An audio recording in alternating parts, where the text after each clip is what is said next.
So a subject is a noun or a pronoun that does the action of the sentence. So Miss Hagan ran. Miss Hagan is the subject. Because she did what? She ran. Yes. So it says noun or pronoun. Can somebody tell me, either with an example or with a definition, what a pronoun is? Give me an example of a pronoun.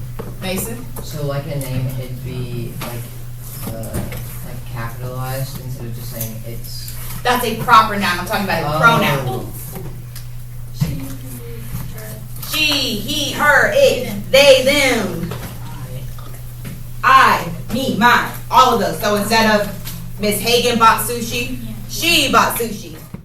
Okay, we are here to identify a goal to work on engagement of students during grammar, correct?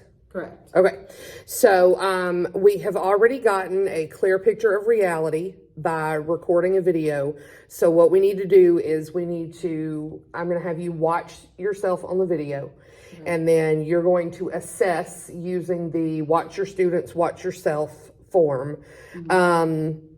What is the change we want to see? So we're going to focus on the students and try and determine what is the change we want to see based on student behavior.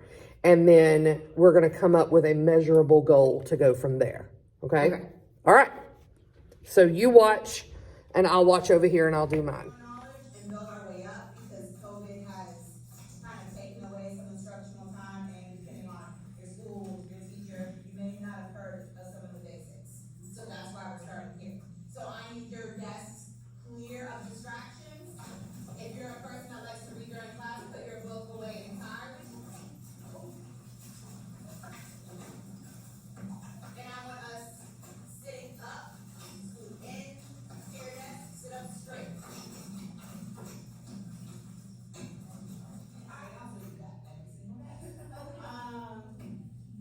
Let's see if we can get this one. Who's got this one? Oh no, you got it? Janai Jamari. Very good. I also want y'all to notice this is a fancy term. We like to call it compound subject. It's more than one subject. We have Janai and Shamali. Two people, two subjects. And then, what is the verb? What are Janai and Shamali using? Just the verb. Can do.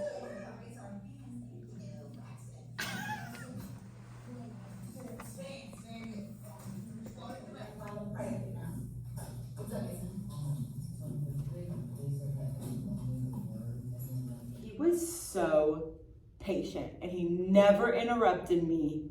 He just kept his hand up for probably 15 minutes? 9 minutes. Mm-hmm. Sweet angel. I feel so bad. Start over. Okay, so now that you have watched yourself teach, and I've watched the video too, I feel like we have a lot to build on, but what I want you to do for now is to focus on having as many of the things that you want to correct channeled into like small portions. Let's fix one thing at a time. Okay. So what did you give yourself for students that were engaged? A 6 Okay. out of 7. Why did you give yourself a 6 out of 7? I rarely saw students putting their heads down, looking away. Most of them were trained like straight on the board. I couldn't see 4 of them, but I have 29 students in that class. So. Okay. And so the engagement that was coming, was it teacher-centered or student-centered? Do you feel like the lesson, not the engagement, the lesson? Teacher, it was definitely teacher-centered Okay. this time around. Do we want to move towards student-centered, or are you happy with that level of engagement?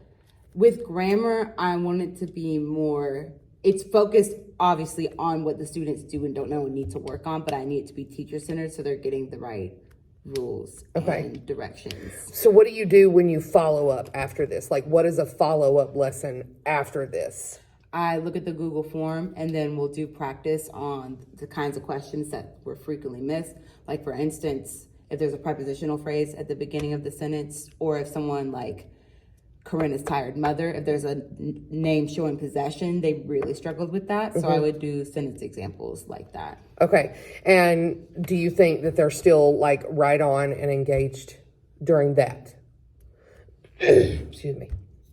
Most likely, if I do it right, like I could do 5 with whiteboard practice. Like when we're doing more stuff like this, they'll write on their desk in Expo, and I'll come around and check it off. But before I do that, I let them discuss and talk about it, and that usually gets them more comfortable and they're more engaged. Okay. So they discuss parts of the frequently missed questions. They discuss it among themselves. And then do they share with the class? I write down the ones that I like, Okay. that I think are the best examples. From the student examples, they created the examples. That's not for grammar, I guess I should say. My mistake. When It's we're fine. doing different. What were we doing the other? Oh, when we were doing figurative language and they would come up with their own examples, that's when I would do that, and I would pick the student examples. Okay. Because I think that if we're wanting to pull in some technology, I think the discuss and then share is a really good place that we could go. Okay. If you were thinking about this lesson on a scale of 1 to 10, 1 being the worst lesson you ever taught and 10 being the best, where would you put it? I would give it a 7 because it's not the most like new and innovating lesson, but I feel like everyone is engaged. And in the form that I gave afterwards, I only had like 4 people fail in the class, and to fail you had to miss like more than 1 question. So there's a pretty. So you did give a formative assessment after this? Yes. Okay. And it was in the form of a Google form? Yes. All right. Okay. What pleased you the most about the lesson?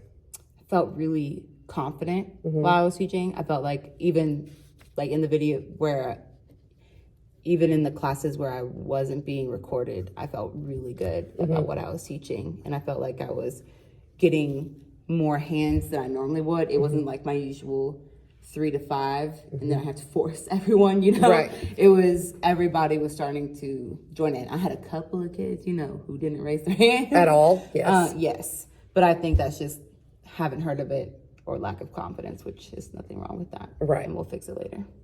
Okay. So what do you think, what was the lowest rating you gave when you watched your students? Engaged in high-level conversation. Students engaged in high-level conversation. Okay. So what would that look like? If they were engaged in high-level conversations, what would that look like? For grammar, I feel like they would be in charge of why, like, this is the predicate and not just these few words or something like that. Like, they would be discussing it among each other. Someone would be helping somebody else figure it out. Just more student-led and actually discussing why these grammar rules are here and why they work in a certain way. Okay. What was the highest ranking that you gave yourself when you watched yourself? There was very little wasted time during the lesson, and my questions are appropriate for the learning occurring. Okay. So effective time management was good. Yes. All right. And what was your lowest? My lowest was my corrections are calm, consistent, immediate, and planned in advance. Planned in advance is difficult. Yeah. Can you imagine just sitting in front of a mirror going, today I'm going to use. I would feel insane. And my other low one was I used a variety of learning structures effectively. Okay. I probably should have been like a 2, but I gave it a 4. So we want, you said a variety? Like what part of that do you feel like was bad or not, was lower? I guess I don't really know. I can't really picture what learning structures is, like different styles of instruction. Yeah, like multimodal, like Like one strategy you can do would be like an I do, you do, we do, you do. Oh. Yeah. That's why I did the examples. I love I do, we do, you do. Okay.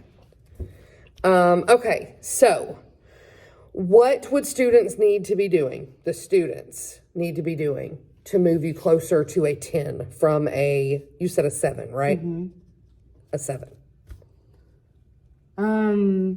More in-depth conversations, I guess. That's where I want. And like for them to like take ownership and have, because I feel like they struggle with just like saying, I think this, and then they just sit there. Like an actual discussion and not just putting in their input and then being quiet for the rest of the time. So pumping that blooms from like a DOK 1 to like a DOK 3. That means. Depth of knowledge. So like. Oh, yes. Yeah. Yes. Okay. Thank you. That's okay. So we want to up the DOK. All right. Should that be the goal? You think, to like increase the higher order thinking? Yes, one of my other goals, I really wanted to make grammar fun Yes. through technology, because I know they view it as just like this set of rules and we're going to get a bunch of points taken off if we don't follow these rules. And so immediately people are like, they don't want to do it. So we want to do grammar is fun while increasing Depth of knowledge. depth of knowledge. Okay. Okay, so what teaching strategy do you like? You said you like I do, we do, you do. Do you want the strategy to be cooperative? Do you want it to be almost like maybe reciprocal? Like they, so like in reciprocal learning, it would be like, let's make the list, let's make the lesson, the questions, and answer our own questions and then teach others about it. Oh, interesting. I would feel very nervous doing that with grammar, if I'm being honest. Okay, so let me mark that off. All right, but so what else do you think? I definitely want to do, I feel like I do, we do, you do is the best case for grammar. That way they can see someone who's been dealing with grammar rules for a long time doing it. Then if I have a leader at each group, which I think is 6th period, I do except for 2. That would be really helpful if they all do it in groups. Like I give them group problems. I don't know. Maybe I could do Ed Puzzle to include technology more, where it slowly shows them more in-depth videos, and then they work a couple problems in between. I'm not sure. Okay, Did I answer the question? Yeah, you did. Okay. That's what I'm here for. Okay. So you like I do, you do, we do. You're already comfortable with it, so let's just use that one. Okay. Especially because I don't want to do anything that you wouldn't normally do. And while I want you to go outside of your comfort zone, I also don't want you to go so far out the comfort zone that you just completely shun it later. Okay. Like I want it to be a realistic thing. Okay, let's see. So I'm going to recap and you tell me if I've missed anything, okay? So you want something that increases the level of conversation so that the students are leading the whys instead of just the whats, okay? You want it to be fun for them. Yes. Okay? We want to use you do it, they work together to do it, and then they do it individually. And we're going to do cooperative learning as well for the teacher, the student mentor type thing at each table. Okay, so my question is, how is that measurable? Like how would we measure your success? What do you see as that being successful? Typically when they're doing like group work, I'm always walking around listening to conversation. I could also do like a different set of questions for group and then separate another set for independent to see the change and the growth and what works better. And what works worse. Okay. I guess that's how I usually do it. Okay. So to measure it, it's an assessment. So you give one set of examples or activities for the group, and then you give another for individual. Yes. Now, are the individual ones more difficult than the group ones? Usually, yes. Okay, so it's a building process. Yes. All right. So I need to find and help you come up with a technology that will increase all those conversations, allow them to have a little bit of fun, but also scaffold, right? If that's not too much, yes. No, that's fine. Okay. That's doable. And then do we want to say the grade on the individual is how we're going to measure it? Okay. And what do you want your successful grade to be? So, because we could put something like authentic learning, we want 90% authentic engagement. 90% may be attainable. We might want to shoot for a 75. I feel like with grammar, because I know they like to do, like with IEP stuff, they do 85, but since some of them like really haven't learned grammar, or a lot of them told me their old teachers were not very good at grammar, which like maybe they're telling the truth, maybe not. Let's do 80% as a measurable. Okay. So we want 80% of students. Oh, of students, not their grade. Yes. 85%. Okay. 85% of students are going to show improvement from the first lesson to the second lesson. Yes. Okay? I can do that. Are you happy with it? Yes. All right. Is it doable? Yes. Okay. All right.